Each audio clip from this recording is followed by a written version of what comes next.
আচ্ছা, memory management মনে হয় আমরা একদিন অল্প কিছু ডিসকাস করছিলাম এবং বিদ্যুতের সমস্যার কারণে মনে হয় কমপ্লিট করা যায়নি। তো মেমোরি ম্যানেজমেন্ট এটা অপারেটিং সিস্টেমের একটা ইম্পর্টেন্ট পার্ট। অপারেটিং সিস্টেমের যে ফাংশনগুলো আমরা প্রথম দিকে আলোচনা করছিলাম, এই ফাংশনের মধ্যে একটা ইম্পর্টেন্ট একটা ফাংশন হচ্ছে মেমোরি ম্যানেজমেন্ট। একটা সিস্টেমের পারফরম্যান্স যে সমস্ত ইয়া দিয়ে মেজার করা হয়, তার মধ্যে মেমোরিও একটা। মেমোরির সিস্টেমের পারফরম্যান্স মেজার করার জন্য মেমোরি ম্যানেজমেন্টের ৩টা ইয়ার কথা বলছিলাম। একটা হচ্ছে মেমোরির সাইজ, আরেকটা হচ্ছে অ্যাক্সেস টাইম বা রেসপন্স টাইম, আরেকটা হচ্ছে পার ইউনিট কস্ট। তো বলছিলাম যে সাইজ যদি বেশি হয়, আমরা মাল্টি প্রোগ্রামিং এনভায়রনমেন্টের কথা যখন চিন্তা করি, তখন ডিগ্রি অফ মাল্টি প্রোগ্রামিং যেটা, মাল্টি প্রোগ্রামিং এ আমরা জানি যে একাধিক প্রসেসকে মেমোরিতে লোড করা হয়। এরপরে একটা একটা প্রসেসের এক্সিকিউশন চলতে থাকে। যদি কোনো প্রসেসের ইনপুট আউটপুট অপারেশন প্রয়োজন হয়, ওই সময় মেমোরি থেকে অন্য আরেকটা প্রসেসকে সিপিইউতে নিয়ে আসা হয় এবং তার এক্সিকিউশন করা হয়। এইভাবে মেমোরিতে যতগুলো প্রসেস আছে, এই সবগুলা প্রসেসের এক্সিকিউশন চলতে থাকে একটার একটার পর আরেকটা। যদি কোনোটার ইনপুট আউটপুট অপারেশন প্রয়োজন হয়, তখন আরেকটার এক্সিকিউশন শুরু হয়। তো এই ক্ষেত্রে মেমোরিতে যত বেশি প্রসেস থাকবে, সেই ক্ষেত্রে সিস্টেমের পারফরমেন্স তত বেশি পাওয়া যাবে। তো সেই হিসেবে যদি মেমোরির সাইজ যদি বেশি থাকে, বড় থাকে, তাহলে বেশি প্রসেসকে মেমোরিতে লোড করা যাবে। সেই ক্ষেত্রে ডিগ্রি অফ মাল্টি প্রোগ্রামিংটা বেশি হবে এবং সিস্টেমের পারফরমেন্সও বেশি পাওয়া যাবে। তো সাইজ একটা ফ্যাক্টর। তো সাইজ যদি বড় হয়, তাহলে সিস্টেমের পারফরমেন্স বাড়তেছে। আবার অ্যাক্সেস টাইমের কথা যদি চিন্তা করি আমরা, যখন মেমোরি স্পেস বেশি হবে, তখন কোনো একটা প্রসেসকে মেমোরি থেকে ফেস করতে অ্যাক্সেস টাইম বেশি লাগবে বা তার রেসপন্স টাইম বেশি হবে। এক্ষেত্রে আবার কিন্তু সিস্টেমের পারফরমেন্স কমে যাবে। তো এই জন্য শুধু সাইজ বাড়াইলেই যে সিস্টেমের পারফরমেন্স বেশি হবে এরকম না। এই জন্য এই দুইটা বিষয়কেই মাথায় রাখতে হবে। আরেকটা বিষয় হচ্ছে যে ইউনিট কস্ট। যখন মেমোরির সাইজ আমরা বেশি করব, বড় করব, তখন পুরা সিস্টেমের কস্টটাও বেড়ে যাবে। তো সিস্টেমের পারফরমেন্স অনেক ভালো হইলো, কিন্তু কস্ট অনেক বেশি হইলো। তো এই সিস্টেম এরকম গ্রহণযোগ্য হবে না। এইজন্য এই ৩টা বিষয়কে মাথায় রেখেই সিস্টেম ডিজাইন করতে হয়। একটা সিস্টেমকে ডিজাইন করতে হয় ৩টা বিষয়কে। মেমোরির সাইজও রাখতে হয়। অ্যাক্সেস টাইমও যেন বেশি পাওয়া যায়। আবার ইউনিট কস্টও যেন লিমিটের মধ্যে থাকে। তো এই ৩টা বিষয়কেই মাথায় রাখতে হয়। এখন আমরা যদি সিস্টেমের পারফরম্যান্সের জন্য স্পিডের কথা যদি চিন্তা করি, যে সিপিইউ এর, আমি বলছিলাম গত ক্লাসে, সিপিইউ বা প্রসেসরের যে স্পিড, যেই হারে যেই রেটে ডাটাকে অ্যাক্সেস করতে পারে বা প্রসেস করতে পারে, এটা তো একটা প্রসেসরের তো স্পিড অনেক বেশি থাকে, এটা তো তোমরা জানোই। তো এখন আমাদের সাধারণত মেমোরি যে আমরা যখন মেমোরির কথা আলোচনা করি, ডিসকাস করি, সাধারণভাবে মেইন মেমোরির কথাই এখানে করা হয়, মেইন মেমোরি। আরেকটা মেমোরি আছে হচ্ছে সেকেন্ডারি মেমোরি। তো আমরা সবাই জানি যে সেকেন্ডারি মেমোরিতে কোনো ডাটা বা কোনো প্রোগ্রাম বা কোনো প্রসেসকে পার্মানেন্টলি স্টোর করা হয়, কিন্তু সিপিইউ ডিরেক্টলি সেকেন্ডারি মেমোরি থেকে ডাটাকে অ্যাক্সেস করে না। সিপিইউ শুধুমাত্র মেইন মেমোরি থেকেই ডাটাকে অ্যাক্সেস করে। এজন্যই এটাকে মেইন মেমোরি বলা হয়। মেইন মেমোরি বলার কারণ এটাই যে এই মেমোরি থেকে, যেটা অর্থাৎ র্যাম বা রম, এখান থেকে সিপিইউ ডিরেক্টলি ডাটাকে অ্যাক্সেস করে। তো আমাদের প্রসেসগুলা বা জবগুলা সাধারণত সেকেন্ডারি মেমোরিতে স্টোর করা থাকে। তো যেই প্রসেসগুলা রিসেন্টলি সিপিইউ এর প্রয়োজন হবে, এই প্রসেসগুলাকে সেকেন্ডারি মেমোরি থেকে মেইন মেমোরিতে নিয়ে আসা হয়। এবং মেইন মেমোরি থেকে সিপিইউ তখন এই ডাটাকে ডিরেক্টলি অ্যাক্সেস করে। এখন এই ক্ষেত্রে সিপিইউ সবসময় সিপিইউ কোনো ডাটাকে অ্যাক্সেস করার জন্য প্রথমে এই লজিক্যাল অ্যাড্রেস জেনারেট করে। লজিক্যাল অ্যাড্রেস শুনতে পাচ্ছ? জাভেদ কি শুনতে পাচ্ছ আমার কথা? জি স্যার। জি আচ্ছা, স্যার। তো সিপিইউ সবসময় কি করে লজিক্যাল অ্যাড্রেস জেনারেট করে। আমরা তো জানি যে আমরা যে প্রসেস বা যে ডাটাকে অ্যাক্সেস করবে বা যেটাকে প্রসেস করবে, তো ডিরেক্টলি তো ওই ডাটাকে ইয়া করে না। ডাটা মেমোরির যে লোকেশনে আছে, যে অ্যাড্রেসে ডাটা আছে, ওই অ্যাড্রেস জেনারেট করে হচ্ছে সিপিইউ।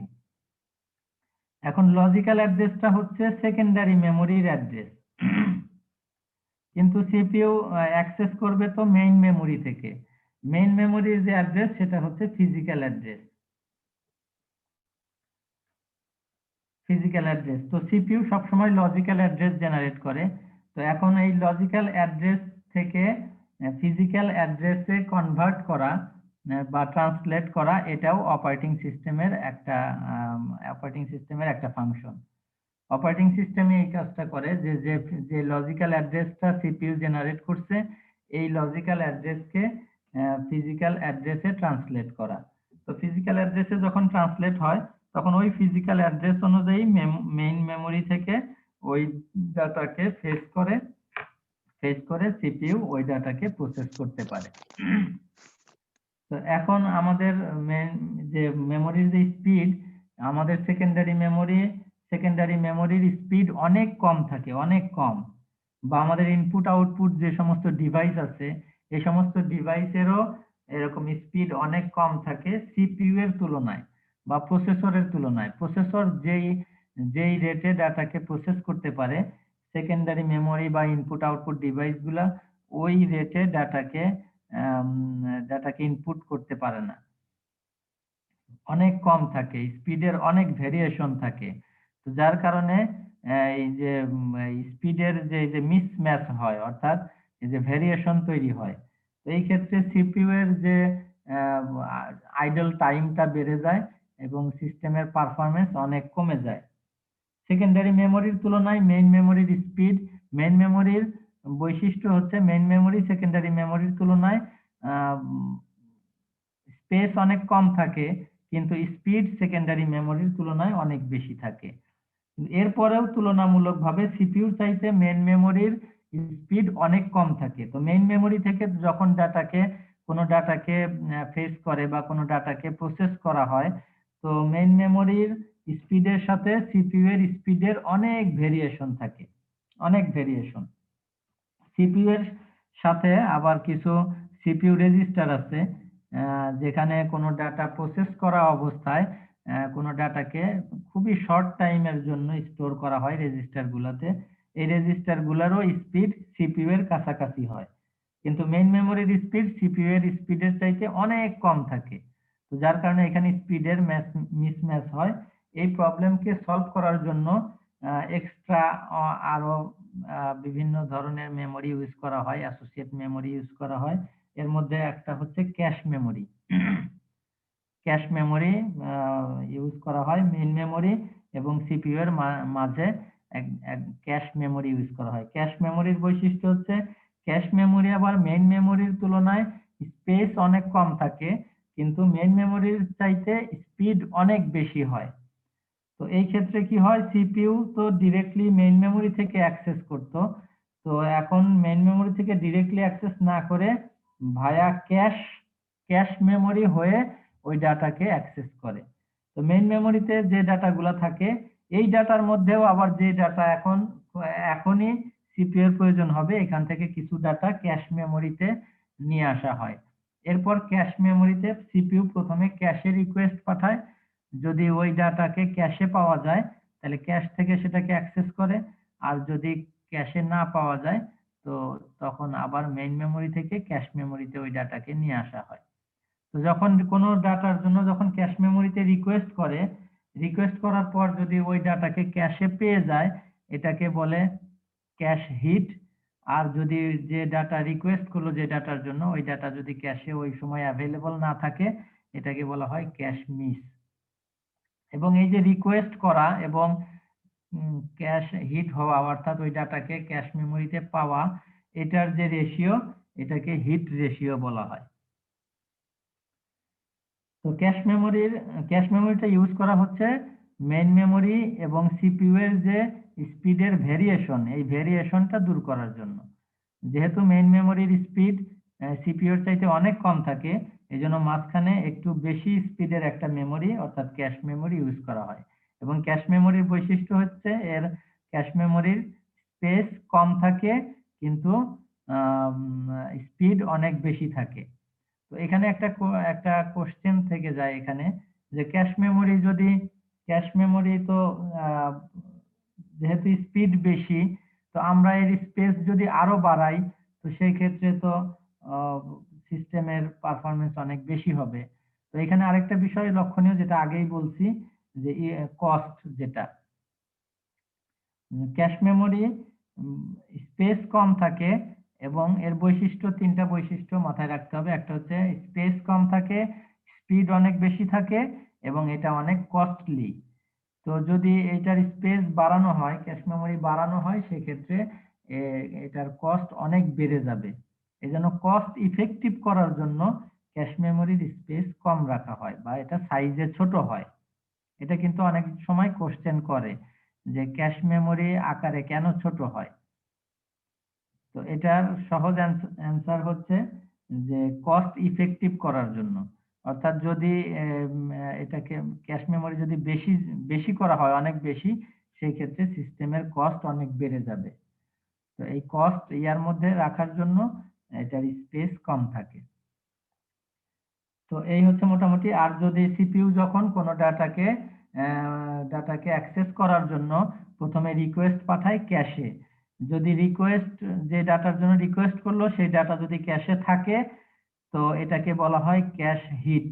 আর যদি ওই ডাটা ওই মুহূর্তে ক্যাশ মেমোরিতে না পাওয়া যায় তো এটাকে বলা হয় ক্যাশ মিস।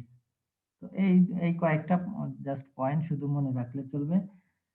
তো এখন আমরা আসতেছি যে মেমোরি ম্যানেজমেন্টের ক্ষেত্রে মেমোরি ম্যানেজমেন্টের দুইটা পলিসি আছে।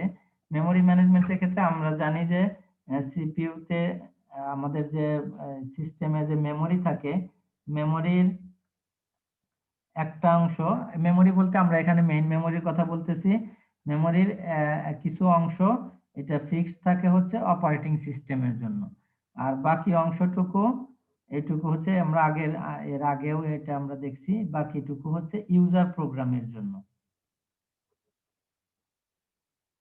হ্যাঁ, তো এই যে ইউজার প্রোগ্রামের জন্য যে অংশটুকু এটা পূর্বে আগের দিকে এই মেমোরিতে শুধুমাত্র একটা প্রোগ্রামকেই বা একটা প্রসেসকেই এই মেমোরিতে লোড করা হইতো। কিন্তু মাল্টি প্রোগ্রামিং এনভায়রনমেন্টে এখানে একাধিক প্রোগ্রামকে মেইন মেমোরিতে লোড করা হয়। অনেকগুলা প্রোগ্রামকে একসাথে মেইন মেমোরিতে লোড করা হয়। তো এই যে প্রসেসকে মেমোরিতে লোড করার ক্ষেত্রে এখানে দুইটা পলিসি আছে। একটা হচ্ছে কন্টিগুয়াস মেমোরি অ্যালোকেশনের ক্ষেত্রে আর একটা হচ্ছে নন কন্টিগুয়াস মেমোরি অ্যালোকেশন। অপারেটিং সিস্টেমের কিন্তু এই মেমোরি ম্যানেজমেন্টে অপারেটিং সিস্টেমের ফাংশন হচ্ছে যে মেমোরিতে কোন কোন কতটুকু স্পেস আছে বা কতটুকু অ্যাভেলেবল আছে সেই অনুযায়ী কোনো প্রসেসকে অ্যালোকেশন দেয়া। আবার ওইটার যখন প্রসেসিং শেষ হয়ে যায় ওইটার যখন প্রসেসিং শেষ হয়ে যায় তখন ওই প্রসেসকে ডিঅ্যালোকেট করা, আবার অন্য আরেকটা প্রসেসকে মেমোরিতে অ্যালোকেশন দেওয়া, এই কাজগুলো অপারেটিং সিস্টেম করে থাকে। এখন এই অপারেটিং অ্যালোকেশন দেওয়ার দুইটা পলিসির কথা বললাম, একটা হচ্ছে কন্টিগুয়াস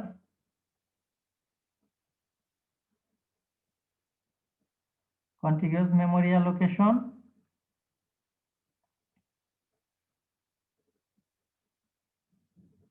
আর একটা হচ্ছে নন কন্টিগুয়াস মেমোরি অ্যালোকেশন। তো কন্টিগুয়াস মেমোরি অ্যালোকেশন যেটা সেটা হচ্ছে যখন কোনো একটা প্রসেসকে মেমোরিতে লোড করা হয় তখন ওই প্রসেসটা পুরাপুরি একটা ব্লক আকারে অথবা অর্থাৎ একসাথে মেমোরিতে লোড করা হয় পাশাপাশি। পুরা প্রোগ্রামটাকে প্রসেসের যে পুরা প্রোগ্রামের যে ইনস্ট্রাকশনগুলা, এই ইনস্ট্রাকশনগুলা মেমোরিতে পর্যায়ক্রমে থাকে, মানে পাশাপাশি অবস্থান করে। এটাকে বলা হয় কন্টিগুয়াস মেমোরি অ্যালোকেশন। আর নন কন্টিগুয়াস হচ্ছে যে ওই কোনো প্রসেসকে যখন আমরা মেমোরিতে লোড করা হয়, তো প্রসেসকে বিভিন্ন পার্টে, কতগুলা পার্টে ডিভাইড করা হয়।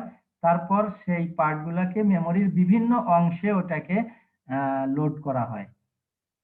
এটা হচ্ছে নন কন্টিগুয়াস। তো কন্টিগুয়াসটা আমরা আগে আলোচনা করি। কন্টিগুয়াস মেমোরি অ্যালোকেশন হচ্ছে কোনো একটা প্রসেসকে মেমোরিতে একসাথে একই জায়গায় পাশাপাশি ওইটাকে অ্যালোকেশন দেয়া। তো এটার সুবিধা হচ্ছে যে এখানে অ্যাক্সেস টাইম বা রেসপন্স টাইম কম হয়, অ্যাক্সেস টাইম কম লাগে, যেহেতু পাশাপাশি থাকে ডাটাগুলা বা ইনস্ট্রাকশন গুলা পাশাপাশি অবস্থান করে, এই জন্য ইনস্ট্রাকশন গুলাকে ফেস করতে অ্যাক্সেস টাইম অনেক কম হয়। কিন্তু এখানে একটা প্রবলেম তৈরি হয়, এই কন্টিগুয়াস মেমোরি অ্যালোকেশনের ক্ষেত্রে একটা প্রবলেম হয়, সেটা হচ্ছে ফ্র্যাগমেন্টেশন। ফ্র্যাগমেন্টেশন প্রবলেম হয়। ফ্র্যাগমেন্টেশনটা কি, যখন কোনো প্রসেসকে আমরা ধরলাম এটা হচ্ছে সেকেন্ডারি মেমোরি,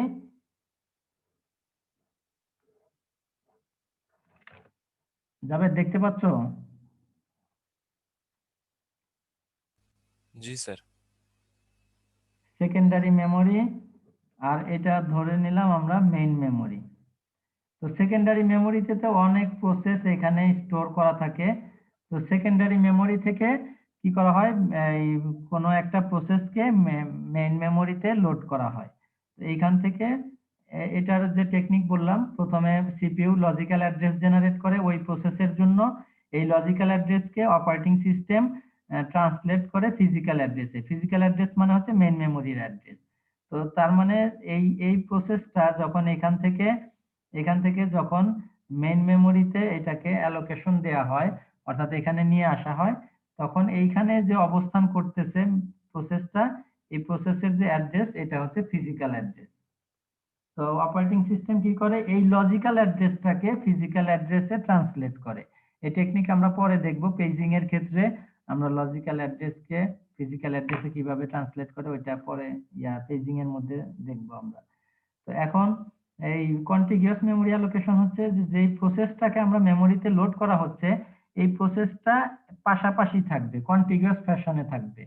অর্থাৎ মেমোরির যে স্পেস, সেই স্পেসে বা অ্যাড্রেসে পরপর পাশাপাশি অবস্থান করবে। বা যদি ব্লক করা হয় মেইন মেমোরিকে যদি কতগুলা ব্লকে ডিভাইড করা হয়, তো সেই ক্ষেত্রে একটা প্রসেস একটা ব্লকের মধ্যে থাকবে। এটা হচ্ছে contiguous memory allocation. And contiguous memory অ্যালোকেশনের ক্ষেত্রে কি হয়, ফ্র্যাগমেন্টেশন তৈরি হয়। ফ্র্যাগমেন্টেশনটা কি, ফ্র্যাগমেন্টেশন হচ্ছে যে মেমোরিতে ফাঁকা জায়গা তৈরি হওয়া, ফাঁকা স্পেস তৈরি হওয়া। মেমোরিতে ফাঁকা স্পেস আছে, কিন্তু কোনো প্রসেসকে অ্যালোকেশন দেয়া যাচ্ছে না, অর্থাৎ ওই স্পেস গুলা আনইউজড থেকে যাচ্ছে। এই আনইউজড স্পেসকে বলা হয় ফ্র্যাগমেন্টেশন। তো কন্টিগুয়াস মেমোরি অ্যালোকেশনের ক্ষেত্রে ফ্র্যাগমেন্টেশনটা তৈরি হয়। ফ্র্যাগমেন্টেশন মানে একটা হোল বা গর্তের মতো তৈরি হয়, যেখানে অন্য কোনো প্রসেসকে অ্যালোকেশন দেওয়া যাচ্ছে না। তো ফ্র্যাগমেন্টেশন আবার দুই ধরনের, একটা হচ্ছে ইন্টারনাল ফ্র্যাগমেন্টেশন আর একটা হচ্ছে এক্সটার্নাল ফ্র্যাগমেন্টেশন। তো যখন আমরা কোনো একটা আচ্ছা, তার আগে বলি যে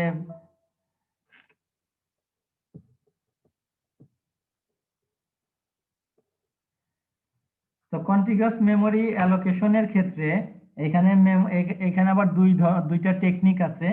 দুইটা টেকনিক, মেমোরি পার্টিশনের ক্ষেত্রে দুইটা টেকনিক আছে। মেমোরিকে যখন পার্টিশন করা হয়, তখন দুইটা টেকনিক অবলম্বন করে পার্টিশন করা হয়। একটা হচ্ছে ফিক্সড পার্টিশন, আর একটা হচ্ছে ভ্যারিয়েবল পার্টিশন।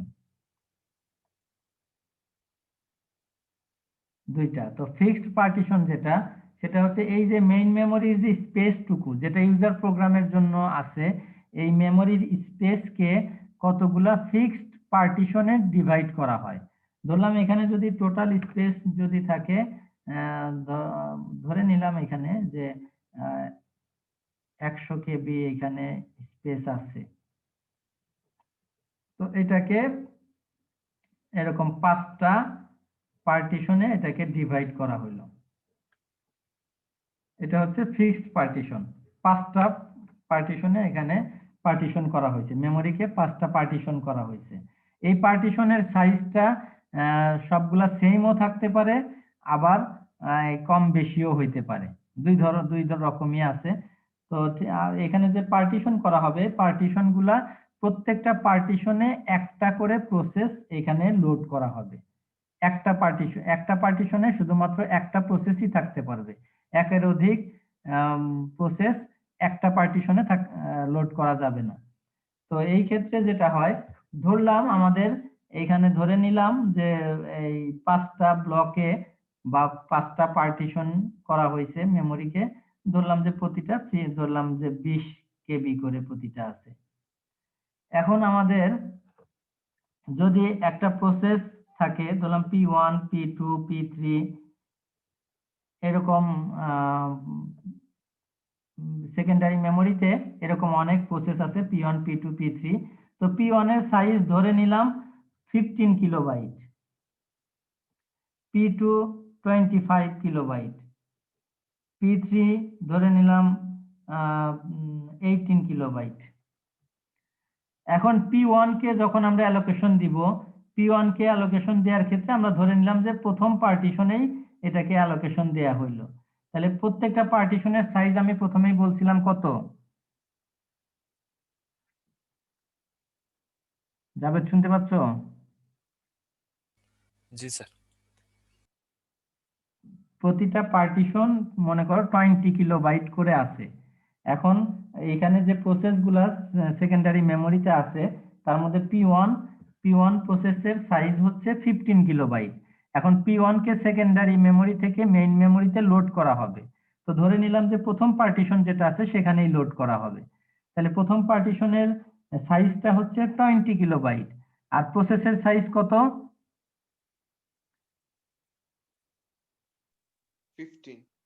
15। তাহলে এখন যদি এই P1 প্রসেসকে এই প্রথম যে পার্টিশন আছে এইখানে যদি P1 কে আমি অ্যালোকেশন দেই বা অপারেটিং সিস্টেম যদি অ্যালোকেশন দেয়, তাহলে এটা কি হবে, এখান থেকে 15 কিলোবাইট জায়গা এখান থেকে নিয়ে নিবে, আর এই 5 কিলোবাইট জায়গা কিন্তু এখানে ফাঁকা থাকলো। এখন এই যে 5 কিলোবাইট জায়গা যে এখানে ফাঁকা আছে, যেহেতু একটা পার্টিশনে বা একটা ব্লকে শুধুমাত্র একটা প্রসেসই এখানে লোড করা যাবে, তাহলে এই 5 কিলোবাইট যে জায়গাটা, এই জায়গাটা কিন্তু আনইউজড থেকে গেল। তো এই যে আনইউজড থেকে গেল এই জায়গাটা, এই আনইউজড যে স্পেস, এটাকেই বলা হয় ফ্র্যাগমেন্টেশন, আর এটা হচ্ছে ইন্টারনাল ফ্র্যাগমেন্টেশন। বোঝা গেছে?